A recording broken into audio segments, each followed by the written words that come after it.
frustrating loss for us. Frustrating in several ways. We had more penalties in that football game than we had, more false start penalties in that football game than we had in all the earlier games put together. We had done a good job not having those kind of penalties, and all of a sudden it jumped on us. We had a bunch of them in the first half, and then we turned the ball over 5 times. 4 times on offense and 1 time in the kicking game. And even with all that, we still had a chance to win the football game with 2 minutes to go. So, I'm proud of the kids' effort. I'm proud of how they keep fighting. I'm proud of the coaching staff and the game plans that we've had.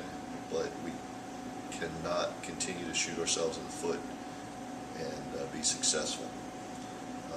Defensively, held them to 305 yards. They had the 1 long run when we were trying to blitz it at the end, gave up a 56-yard run. So, they'd have been under 250 yards of total offense. We had 3 takeaways. One that we put the offense in position on the 10-yard line. Special teams, as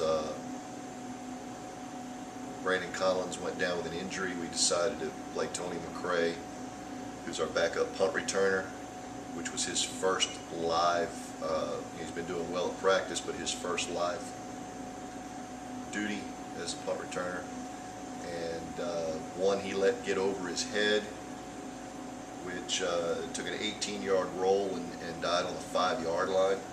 And then another that he fumbles that puts Central Arkansas on the field on the 10-yard line. So we did not do a good job handling punts, which put us in the hole twice.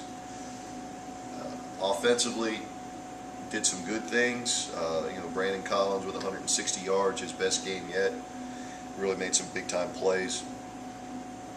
But we just can't turn the ball over. Tyler Beatty made some unbelievable throws, made some very athletic runs, but made a couple poor decisions, made some throws that, whenever a team gets to run 2 interceptions back for touchdowns, give up 14 points like that, it's tough to come back from. Northwestern State, they'll be on a roll. Coach Pivito is a very emotional guy, fire-up guy. He'll have those guys sky high when they get here. They'll be playing at their best. Very athletic quarterback, Paul Harris from Tara, who we're very familiar with. We're familiar with a lot of their guys. We recruit just about every guy we've gone head-to-head with in both of our signing classes over the last 2 years since Coach Pivito has been there. You can feel the enthusiasm just watching Paul Harris play on film. He's a fire-up guy. He's got those guys believing in him. Plays very, very hard. Great effort. Bradley Brown, their receiver, is also their kick returner, punt returner, is their playmaker. And then defensively, their defensive line is very, very physical. So we're going to have to cut back on those penalties. Get back to the form that we had earlier in the year where we weren't having those false starts. We're going to have to surround the quarterback. As last week he threw for 290. Also their leading rusher. So we're going to have to do a good job stopping him. And we've got to be able to move the football, not turn it over.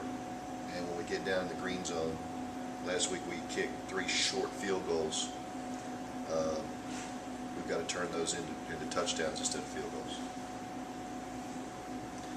Very tough week for me, being whenever you start saying goodbye to the seniors, it's not something I look forward to. This group of seniors is really, really special. Guys been playing a long time, a lot of snaps. Guys that mean a lot to this program. It will be a very emotional day saying goodbye to those guys, their last game at Strawberry Stadium.